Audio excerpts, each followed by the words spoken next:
Welcome, esteemed viewers. This is our Noble Lineage presenting the second part of our featured interview with Pastor J. Rosario and organist and Sunday school instructor Mr. Raymond Ruckel from the Seventh-day Adventist Church in California, USA. On today's show, we will discover about the biblical diet ordained by God, which is referenced in both the Old Testament and New Testament texts of the Bible. In Genesis 1, it says, "And God said, Behold, I have given you every herb-bearing seed which is upon the face of the earth, and every tree in which is the fruit of a tree, yielding seed. To you it shall be for meat." I don't see anything about any flesh foods there.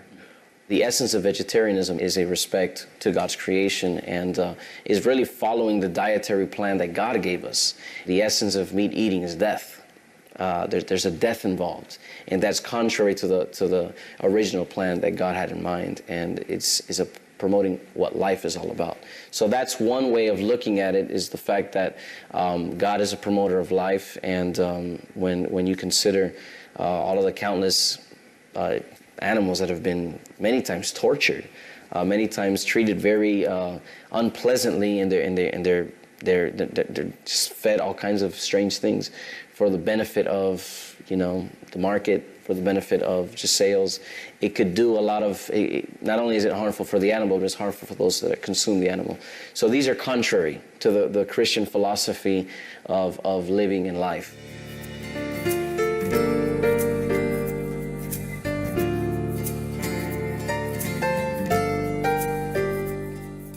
Other than God's original plan for humans' diet in the Old Testament, what is the indication in the New Testament to support this? Let us consider the following story about St. Peter's dietary choice as recorded in the New Testament. The New Testament is filled with many different concepts of healthy living. I just wanted to just chime in here, if I may. Sure. The Apostle Peter is a prominent apostle, And one of the things that was interesting is that years after Jesus had been resurrected, and after the days that he was with them for 40 days, and then he was taken to heaven. Well, there were several years that went by. And listen to what happened to Peter. One time, the Lord thought he would shake him up a little bit by showing him in vision. He was up on the top of a house. And the sheet came down, and it had all kinds of animals. It says 4-footed beasts of the earth and wild beasts and creeping things and fowls of the air. But listen to what Peter's response was, because the voice said to him, and this happened 3 times, "Arise, Peter, slay and eat." And he's scratching his head thinking, well, here's what he says, "Not so, Lord." He's speaking to the Lord. "For nothing common or unclean hath at any time entered into my mouth." He's a New Testament Christian. Well, what was their Bible?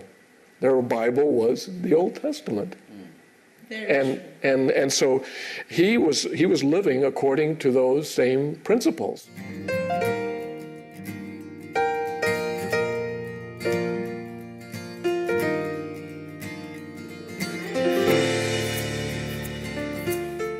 Ellen G. White, the founder and the prophetess of the Seventh-day Adventist Church in the 19th century, conveyed the same message as the Bible does. Upon receiving the divine revelation, she called on people to return to the wholesome and delicious food given to man in the beginning, and teach children to practice mercy toward the voiceless creatures of God. In her article, Flesh as Food, published in the book The Ministry of Healing, the lines read, "Often animals are taken to market and sold for food when they are so diseased that their owners fear to keep them longer. And some of the processes of fattening them for market produce disease." Now this is 100 and some years ago. "Shut away from the light and pure air, breathing the atmosphere of filthy stables, perhaps fattening on decaying food, the entire body soon becomes contaminated with foul matter. Animals are often transported long distances and subjected to great suffering in reaching a market. Taken from the green pastures and traveling for weary miles over the hot, dusty roads, or crowded into filthy cars," referring to cattle cars, behind a train. "Feverish and exhausted, often for many hours deprived of food and water, the poor creatures are driven to their death, that human beings may feast on the carcasses. And then she goes on up here. The intelligence, this is page 315. The intelligence displayed by many dumb animals approaches so closely to human intelligence that it is a mystery. The animals see and hear and love and fear and suffer. They use their organs far more faithfully than many human beings use theirs. They manifest sympathy and tenderness toward their companions in suffering. Many animals show an affection for those who have charge of them, far superior to the affection shown by some of the human race. They form attachments for man which are not broken without great suffering to them. And I'll finish with this paragraph. What man with a human heart who has ever cared for domestic animals could look into their eyes so full of confidence and affection and willingly give them over to the butcher's knife? How could he devour their flesh as a sweet morsel? And it goes on, she's basically saying it's just unwholesome to be having flesh as food.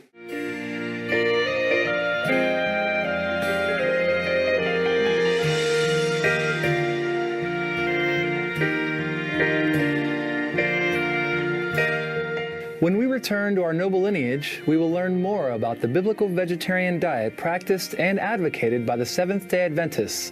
Please stay tuned to Supreme Master Television. The Arctic, a greenhouse gas sink or source. Since the last ice age ended, the Arctic has served as a carbon sink, absorbing and storing up to 800 million metric tons.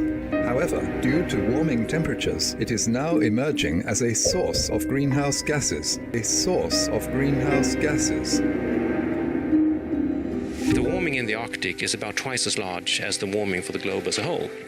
And we see that as the Arctic being particularly sensitive to global climate change. One of the wild cards in terms of global climate change is the potential release of methane buried in the permafrost in the far north. Methane is a much stronger greenhouse gas than carbon dioxide, and the concern is that if these are released, the temperature would increase and it would lead to kind of a domino effect. Previously frozen permafrost across the entire Arctic region is melting rapidly, emitting large amounts of stored greenhouse gases and potentially catapulting our world into unstoppable climate change.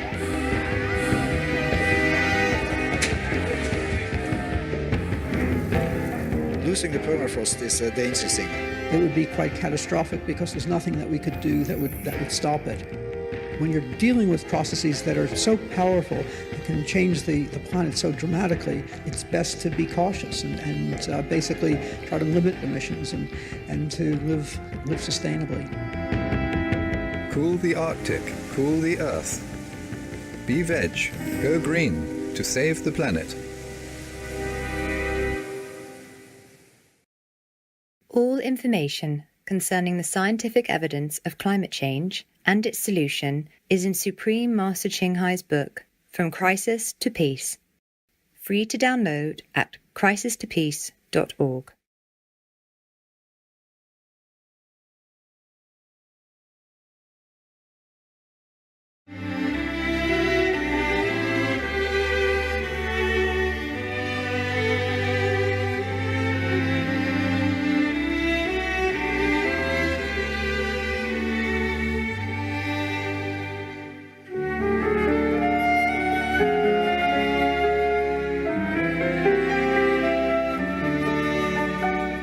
Welcome back to our noble lineage on Supreme Master Television.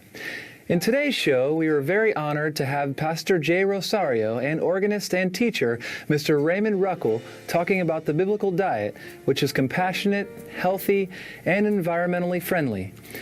In the letter to Dr. John Harvey Kellogg in 1898, Ellen White, the prophetess of the Seventh-day Adventist Church, mentioned her inner vision in which there will come a time when God commands people to stop eating animal products, including even dairy.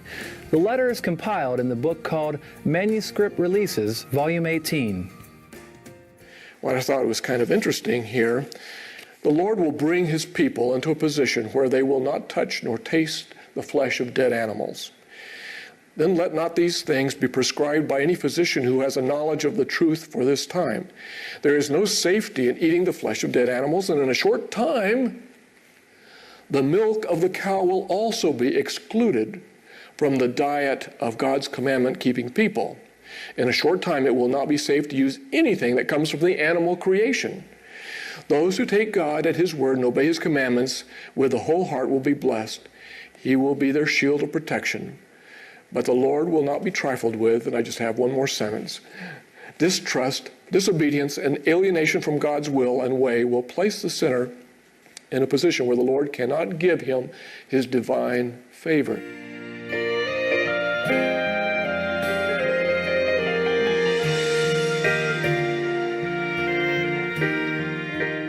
Although the planet's situation is unfavorable in many respects, with so many earthquakes, extreme weather events, and fast depleting food and water, the Seventh-day Adventists firmly believe that there is hope.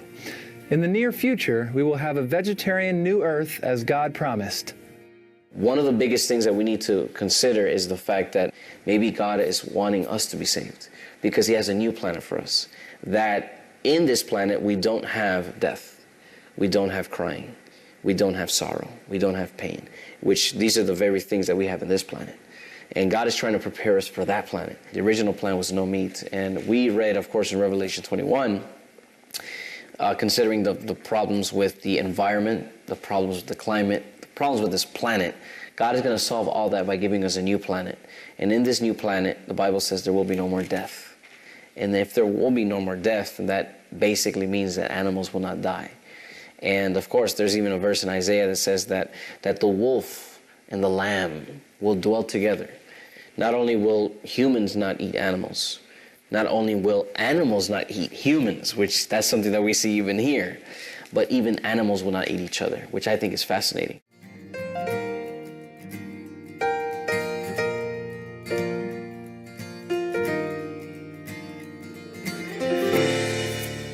To be qualified to live on the new earth, one should live a righteous lifestyle in accordance to God's commands.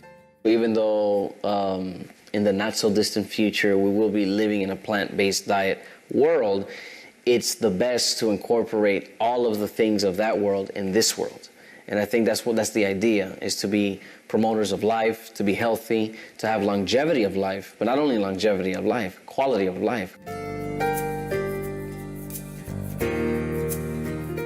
Pastor J. Rosario also gives some useful advice for new vegetarians to have a smooth transition in adopting the noble biblical diet. Find some information online about the veganism, vegetarianism.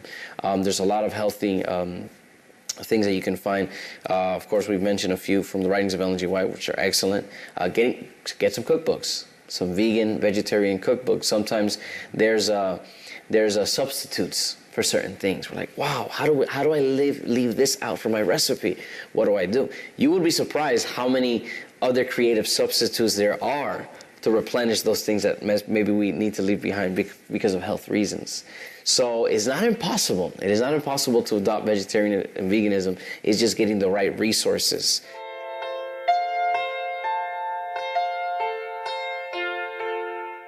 The Seventh-day Adventist Church also provides some classes to help people to live a more wholesome life, as it is the life God designed for us. We host vegetarian cooking class, and we also do stop smoking programs, things that are needs. But one of the areas, particularly in this part of the world here in California, there's a huge interest in that kind of a lifestyle. So the Seventh-day Adventist Church, one of our signatures is the health events. Aside from the medical institutions, hospitals all over the world. As a Seventh-day Adventist, I would just like to say to those that are viewing to take into consideration the decisions that you make in your lifestyle. Remember the words of Jesus in John 10 where he says, I have come that they might have life and that might have it more abundantly. Once again, we just want to thank Supreme Master TV.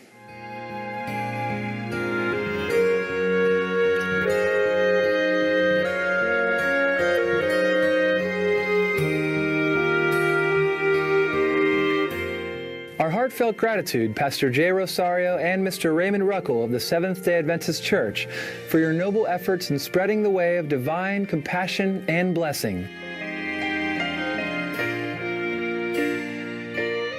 Thank you, pure-hearted viewers, for your gracious presence on today's program. May your days be graced with God's protection and light.